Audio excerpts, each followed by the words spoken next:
Boa noite, com muita alegria. Estamos aqui cumprimentando os nossos irmãos e companheiros do Centro Espírita Irmã Sheila. O Centro Espírita Irmã Sheila está localizado à Rua Francisco Preto, 213, na Vila Morse. E nós somos Inês Maria Gesione Gonçalves, do Centro Espírita Irmãos da Nova Era. Queremos cumprimentar também com muita alegria os demais irmãos que, porventura, estão nos ouvindo neste momento, que não são do Centro Espírita Irmã Sheila, mas são nossos irmãos também. E ainda muito bom dia, boa tarde ou boa noite, também com alegria para os queridos irmãos que nos ouvirão em qualquer dia e horário, qualquer mês, qualquer ano, em qualquer momento. Porque sempre é muito bom ouvirmos, falarmos e estudarmos o Evangelho de Jesus e principalmente colocarmos em prática aquilo que nós já aprendemos. Nossos estudos de hoje, conforme já foi anunciado, será sobre a ação, transmissão e modalidade de preces. E para começar, nós convidamos a todos para juntos elevarmos os nossos pensamentos a Deus, pedindo a Ele permissão e bênção para a realização destes estudos. Pedimos a Jesus que adentre aos nossos lares através dos seus mensageiros de amor, nossos mentores queridos, espargindo em nosso lar suas benesses de paz e harmonia. Que todos nós possamos receber a inspiração para o entendimento da mensagem do Evangelho que ora vamos estudar. Assim seja, graças a Deus. Para começar, nós lançamos algumas perguntas para direcionar as nossas reflexões. Tais como: a prece exerce realmente alguma ação em nossas vidas? Ela é eficaz? Adianta fazer preces? Tem um dia especial, uma ocasião especial para se fazer preces? Existe alguma condição especial para se fazer preces? Algum lugar específico para se fazer preces? Alguma prece especial, tipo assim, que seja mais forte, que surta mais efeito em nossos pedidos? Cada um pode ir pensando nestas questões e alguns até já têm as respostas. Mas, para nós fazermos alguns comentários sobre elas, nós vamos buscar embasamento no capítulo 27 do Evangelho segundo o Espiritismo, que nos diz: as condições da prece foram claramente definidas por Jesus. E Jesus nos disse que a eficácia de uma prece não está no muito falar, mas sim na sinceridade daquilo que se está dizendo. E Jesus ainda nos orienta a não fazermos alarde das nossas preces. Não precisamos gritar em praça pública para manifestar nossas preces com nossos pedidos, com nossa gratidão, com nossa fé ou com nosso arrependimento. Jesus nos orienta a fazermos as nossas preces no silêncio do nosso coração, do nosso pensamento. E ainda nos orienta mais: fazermos nossas preces com a pureza dos sentimentos, isto é, sem mágoas, principalmente contra alguém ou contra si mesmo. E ele diz: antes de orar, se tiverdes qualquer coisa contra alguém, perdoai-a. Então, a eficácia de uma prece requer essas condições, segundo Jesus. Não existe, diz ele, um lugar específico para se orar, senão o do próprio coração. Orai em secreto, disse nosso mestre. E ele diz: que vale numa prece não são as palavras ditas, mas sim o sentimento com que elas são ditas. Que devemos ter o coração puro, perdoando a toda ofensa que por acaso nós recebemos de alguém. E por último, ele nos orienta a examinarmos-nos a nós mesmos para a correção dos próprios defeitos, isto é, termos humildade para reconhecermos os nossos defeitos. É isso que Jesus nos orienta. Ótimo, né? Então basta eu fazer minhas preces desse jeito e tudo o que eu pedir em oração eu consigo? É isso que ele está dizendo? Espera aí, como assim? Se eu fiz tudo isso quando em prece, fiz meu pedido a Deus, mas eu não obtive a resposta que eu queria. Ah, então não adianta fazer prece, ela não tem eficácia. Tem alguma coisa errada aí nessa orientação de Jesus. Não, Jesus não erra. Jesus é nosso mestre, é nosso modelo, é nosso guia. E tudo que ele nos fala é verdade. Porque, diante das nossas preces, existe ainda um outro fator muito importante a ser considerado. São as leis naturais e imutáveis, ou seja, as leis de Deus. E Deus não pode mudar estas leis conforme a nossa vontade, a vontade das criaturas, conforme os caprichos de cada um. Tudo segue um curso normal dos acontecimentos, de uma programação superior, conforme as necessidades evolutivas de cada um.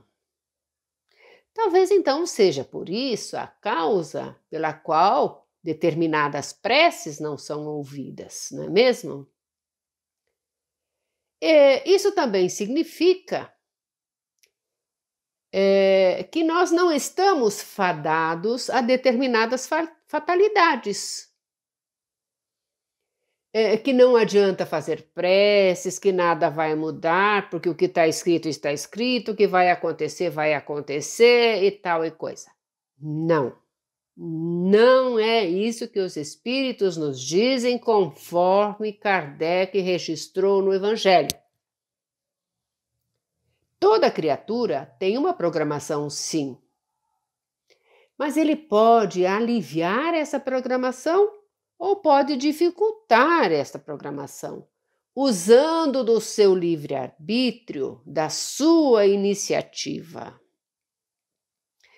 Um dos atributos de Deus é a sua sabedoria infinita. Por isso, sabedor de todas as coisas, sabe o que nos convém ou não nos convém. Ele nos atende conforme as nossas necessidades evolutivas. É o caso, por exemplo, do mal e o remédio. Às vezes, determinado sofrimento que é visto como um mal, na verdade, ele é um remédio necessário para a cura da alma. Mas tem alguma coisa que nós podemos pedir e que nós alcançamos com certeza? Sim, tem. No Evangelho nos diz que tem algumas coisas que Deus nos atende em 100% quando pedimos. Situações em que a eficácia da prece é de 100% no atendimento. Oh, que maravilha! Sabem o que é? é a coragem, a paciência, a resignação. Se nós pedirmos isso, Deus nos atende em 100%. Coragem, paciência e resignação. E tem mais. Quando pedimos em prece, com a sinceridade e a pureza do nosso coração, Deus também nos concede os meios de nos livrarmos das dificuldades. Deus nos envia bons espíritos que nos intuem com boas ideias. Assim, quando a criatura sabe ouvir estas sugestões e decide por aplicá-las, resta-lhe o mérito da ação. Então foi ele que tem esse mérito, porque ele se esforçou por isso. Vou contar uma história de um cidadão que confiava muito em Deus e esperava tudo em Deus. Essa história é desse cidadão, ele esperava, por ser assim muito religioso e muito fanático, ele esperava que Deus o salvasse de uma enchente. Talvez vocês até conhecem essa história, mas vamos lá. Esse homem, que era muito religioso, porém fanático, passou por uma situação de uma enchente. Ele estava na sua casa quando a água estava entrando em sua casa e chegando a seus pés. Aí um senhor passou com uma canoa e disse: "Vem, meu amigo, venha comigo, vamos sair dessa situação, que essa água pode subir e você pode morrer." E a resposta desse senhor foi: "Não, muito obrigada. Muito obrigado. Deus vai me salvar." E ali ficou. Dali a pouco, a água já estava na cintura. Vieram 2 jovens num barco, oferecendo ajuda também para eles. "Vem, meu senhor, vamos sair dessa água. A enchente pode aumentar, subir e você pode morrer." E a resposta foi a mesma: "Não, muito obrigado, já disse, não quero. Deus vai me salvar." Logo em seguida, a água já ia subindo e subindo no pescoço. Passou um helicóptero e alguém jogou-lhe uma corda e gritou para o homem: "Suba nesta corda para salvar sua vida. Se você ficar aí, você vai morrer." E mais uma vez o homem teimoso respondeu: "Já disse que não, muito obrigado. Deus vai me salvar." Mas a água subiu e o homem se afogou. Morreu. Morto, chegou ao céu e foi logo reclamando com Deus: "Puxa, Senhor, eu confiava tanto no Senhor. Por que não me salvou da enchente? Por que deixou eu morrer? Eu tinha tanta coisa ainda para fazer." E Deus respondeu: "Meu filho, mandei-lhe uma canoa, um barco e um helicóptero para te salvar. O que mais você queria que eu fizesse?" Perceberam?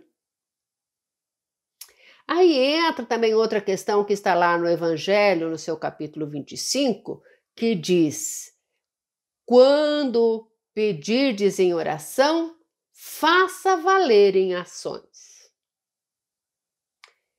É aquela situação do ajuda-te que o céu te ajudará. O homem é assim responsável pela sua própria sorte. Mas como fazer valer nossa prece, nossa oração? Aí voltamos lá nas questões que lançamos anteriormente. Existe algum lugar específico, então, para fazer essas preces? Uma ocasião especial? Um dia especial? Uma prece especial? Mais uma vez recorremos às informações trazidas pelos espíritos a Kardec.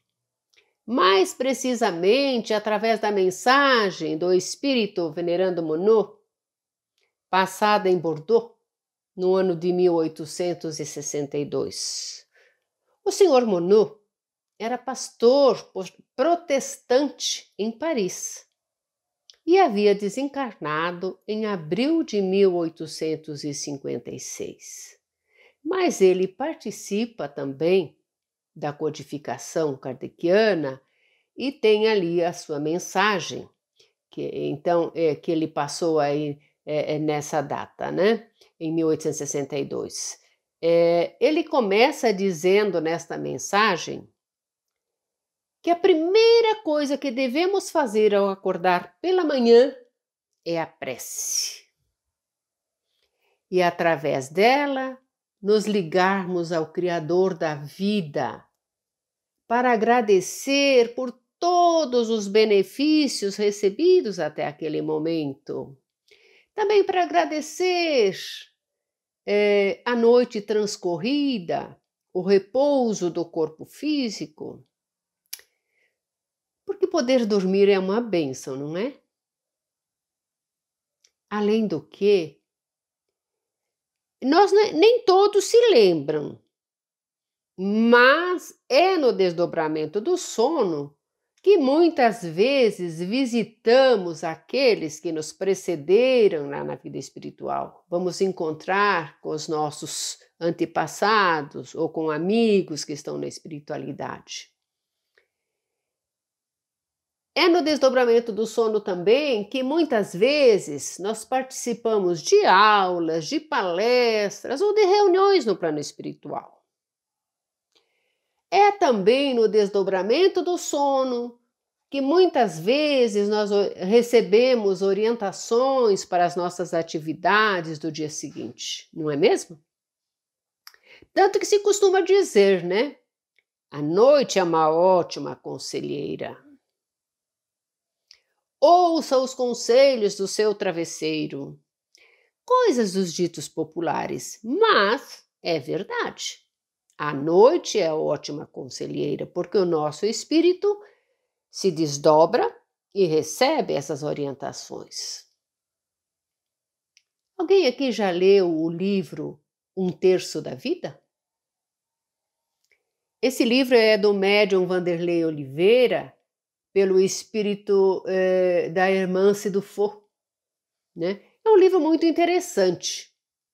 É de uma equipe de espíritos que viveram em Uberaba. Por exemplo, o Dr. Inácio Ferreira, Dona Aparecida Conceição Ferreira, Dona Modesta Cravo e outros companheiros, até o próprio Chico, né? E o foco principal desse livro é do tempo que nós passamos dormindo. Se nós fizermos as contas, nós passamos um terço da nossa vida dormindo, no desdobramento do sono, né? Mas voltemos às instruções trazidas pelo Venerando Monod sobre o modo de orar. Diz ele, devemos ao acordar elevarmos-nos humildes aos pés do Senhor, pedindo pelas nossas fraquezas, suplicando-lhe o amparo, a indulgência, a misericórdia.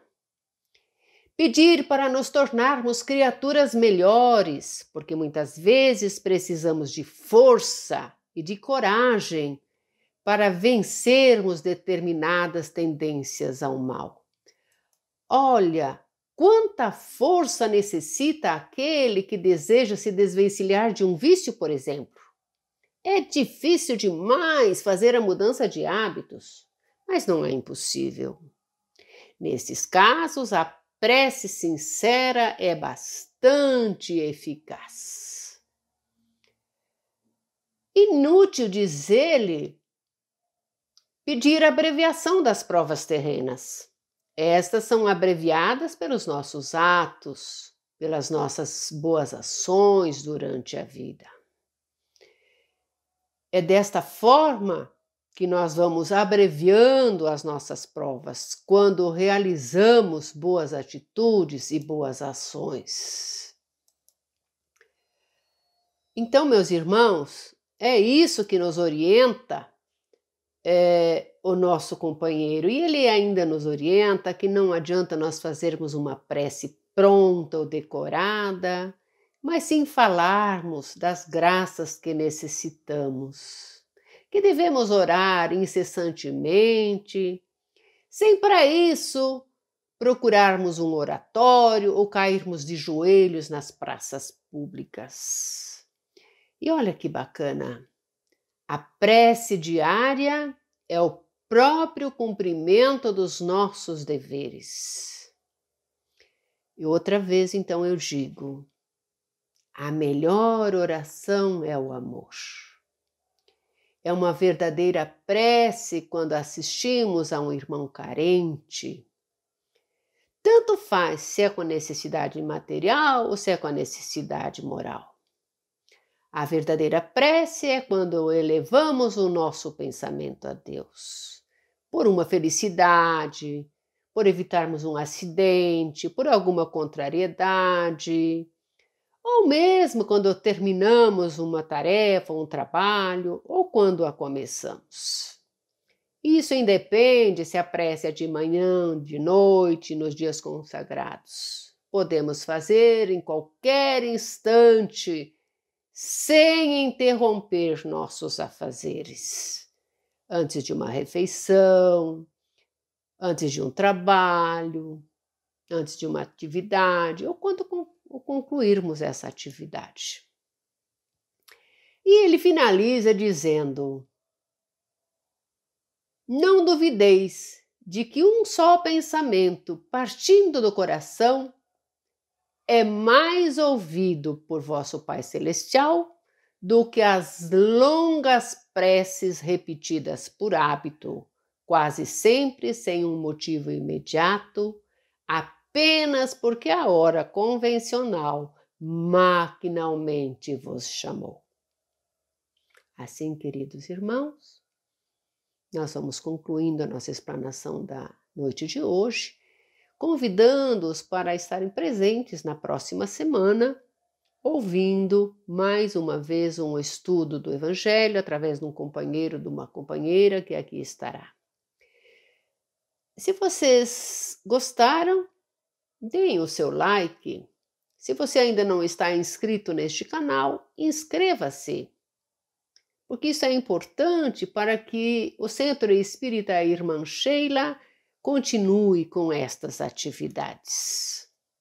Assim, convidamos a todos para agradecermos a Deus em prece por esses momentos em harmonia que aqui estivemos, em aprendizado, e também agradecemos a companhia dos amigos espirituais. Graças a Deus, pedimos então licença para encerrarmos aqui, em nome de Deus, as atividades da noite de hoje. Assim seja, até uma próxima ocasião. Boa noite a todos.